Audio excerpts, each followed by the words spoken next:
Well, hello there. Fancy seeing you here, friends.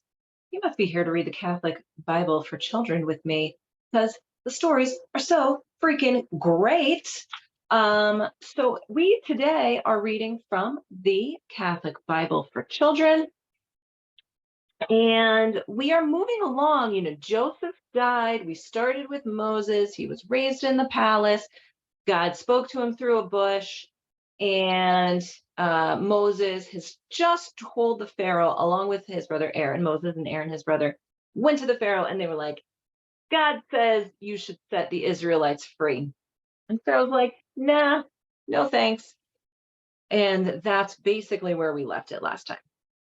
So we are about to read about Moses and the plagues. So definitely watch the earlier videos if you want to learn more about how to be blessed, which is basically to be born into the right family, which Moses sounds like did. So Pharaoh's like, no, we're not letting you go. And then we get to the plagues in Egypt. Here's some illustrations.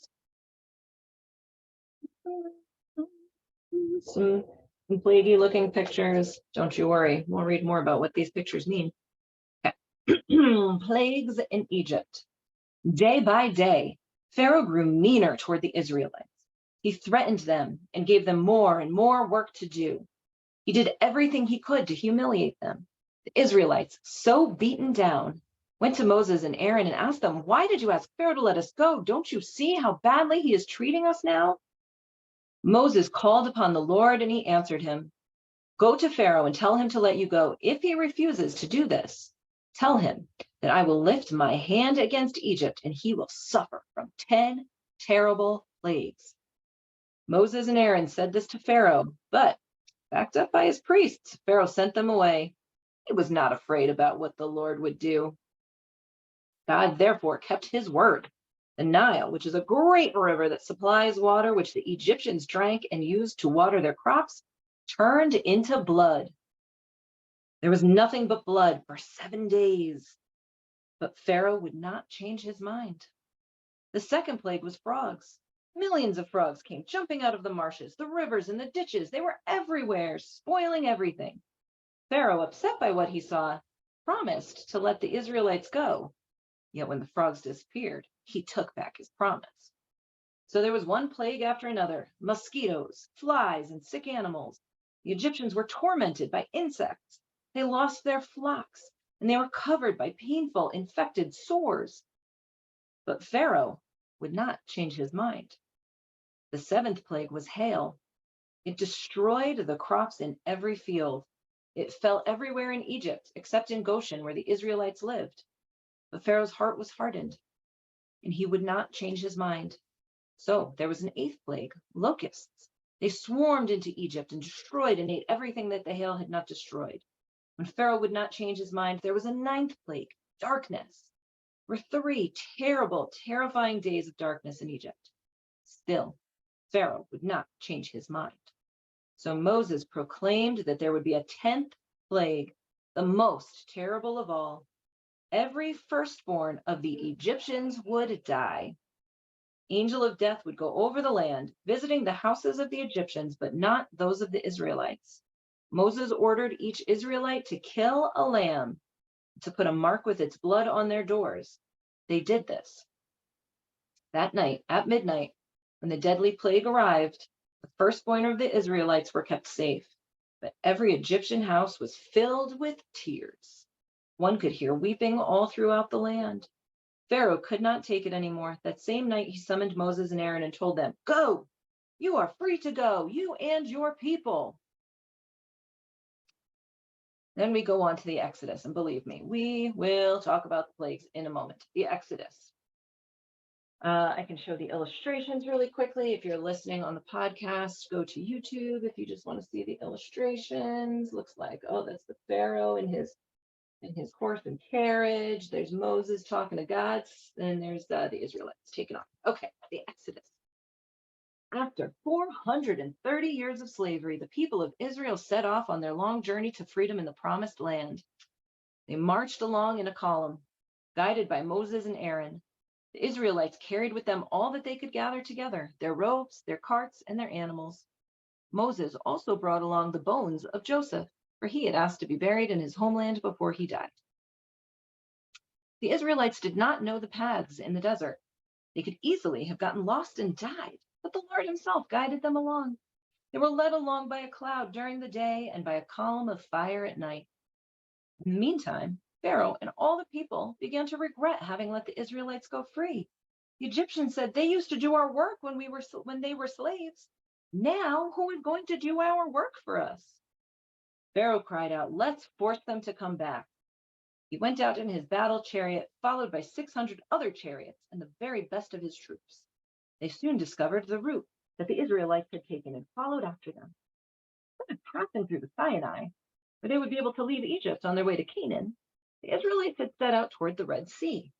The Egyptians cried out, "The Israelites have taken the wrong path. They are trapped between the sea and the desert. They will have no place to flee." This was true. But Moses had guided his people along that particular path because that is where God had ordered them to go. The Israelites, seeing the sea ahead and the dust raised by the Egyptians behind, feared that there was no way out.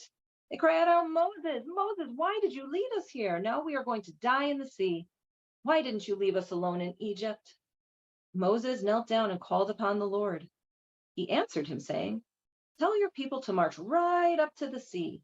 When you are on its shore, raise up your staff over the waters, Moses, and they will split apart, leaving a dry path on which you can walk."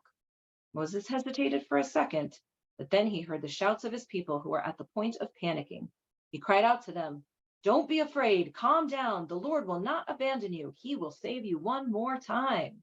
Ooh, to be continued. I wondered what happens next. We'll read that in the next section, but let's do a little review of the plagues in Egypt and the Exodus. So the plague. Pharaoh does not want to let Moses and his people go because they're quite handy, doing a lot of the work for them. And apparently they've been slaves to the Pharaoh for 430 years. So why is he going to let these people go? So he's like, "No, you can't go. You are currently very useful as our slaves." And Moses and Aaron talk to God, and God's like, "Yeah, tell them about the plagues, right? I told you we're going to send the plagues." So Moses is like, "All right, listen, Pharaoh, there's going to be some plagues, going to be real bad." And the Pharaoh says, "I don't think that that's true. My priests here say that everything's going to be fine." He was wrong. God sends some plagues and they're pretty nasty, right? Let's see, what do we got? We have, first one is just blood. All of the water is, I'm going to assume literal blood. I don't know, right? Like, I don't know how that works. All of the water is blood, and that's disgusting, and that goes on for something. And then there's frogs. They get in everything. Very gross, ruin everything. And then there's mosquitoes. We've got flies, sick animals. Sounds like there's painful infected sores. God sends hail that ruins all the crop. Pharaoh's like, I don't care. All of these things don't matter. I'm not letting these people go anywhere. So there is, let's see, 7 was hail, and then 8 is locusts. We all know the locusts are a real pain in the ass. They get it. And then the 9th plague is darkness, just like, that was pretty scary, actually. 3 days of like total darkness. And if you're not the Pharaoh who knows that these are supposed to be plagues, I guess, I don't know if he's getting like a heads up, like, all right, then dude, 9th plague. It would be terrifying as a person to like all of these things happen and then darkness comes for 3 days and 3 nights. Still, Pharaoh's like, "Nah, dude, I want to keep these slaves." And God's like, "Cool. Okay, then I am going to murder all of your children."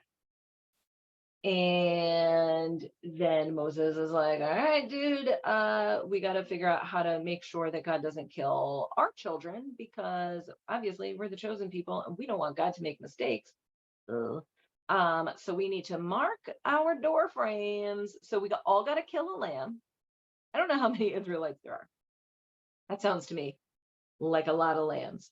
So we kill a lot of lambs. We kill a lamb, we put the blood over our doors, and then God knows not to kill the babies in this house, right? God should kill all the babies in the other houses that don't have bloody baby sheep over your doors. So 10th plague, all of the Egyptian, is it the Egyptian, all the, just the firstborns? Let's see. The firstborns. Oh, it's just the firstborns. He lets the rest of them live. But he kills all the firstborns of Egypt. And then lets the Israelite babies be free. And Pharaoh's like, oh, okay, that sucks. So yes, you should leave. Should we talk about this? Okay. Okay, I got some questions. Okay. God's like God, right? He like created the world.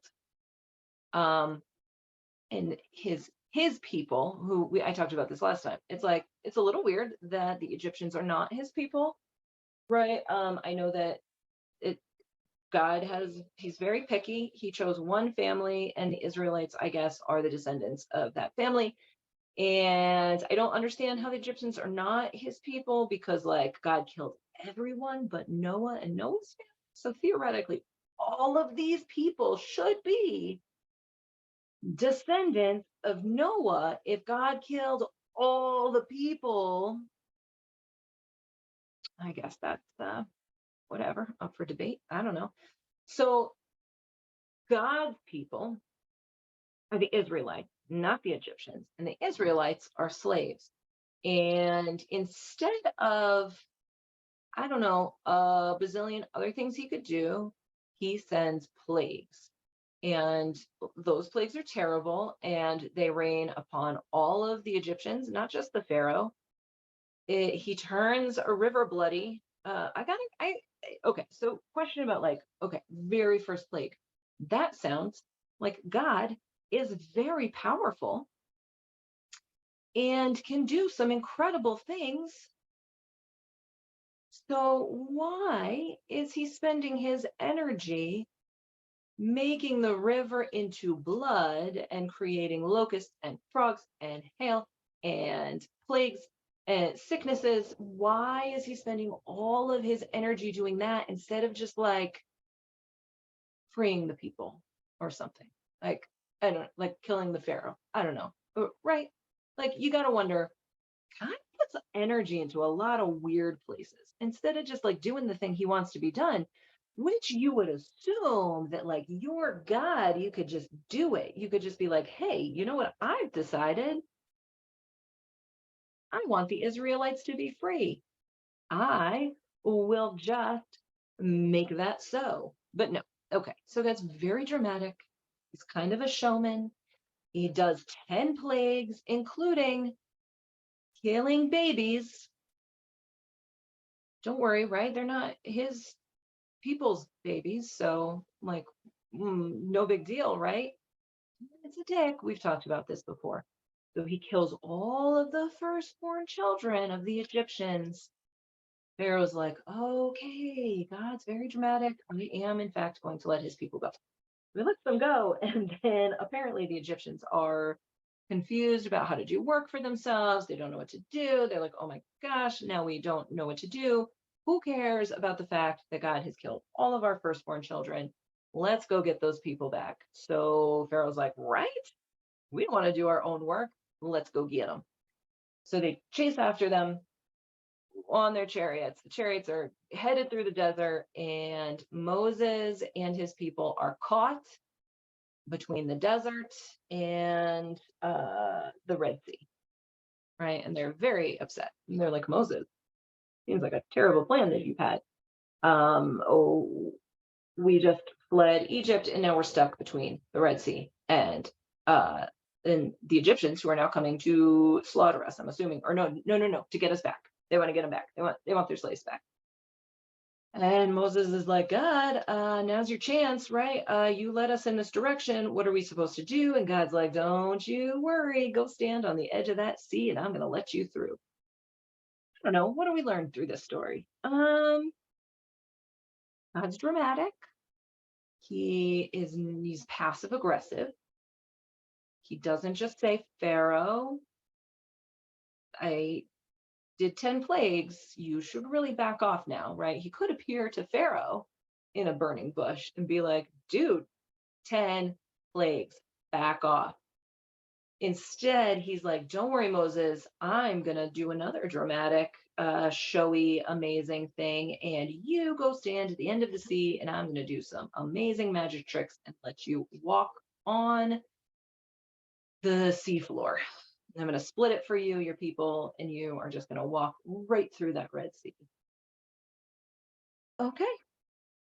I guess we learned that God is dramatic, I think, is what I've learned here. He doesn't like to do things um, directly. He likes to take some really showy, theatrical forms of showing people that he exists, and he only talks to a couple of people, and he does through like burning bushes and plagues. He talked to the Pharaoh through plagues. I'm assuming that was supposed to be a message, right? He's very showy, very dramatic, and he loves his people who are not all people. I don't know what else there is to say. What did you learn?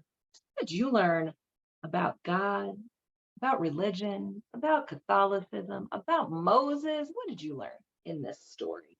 I would love to hear it in your comments. Please drop a line below and let me know what it is that we have learned from Moses and the plagues and his beginning Exodus. And next time, we're going to talk about the Egyptians in the Red Sea, and then we're going to find the commandments, which is very important. I'll see you on the next one.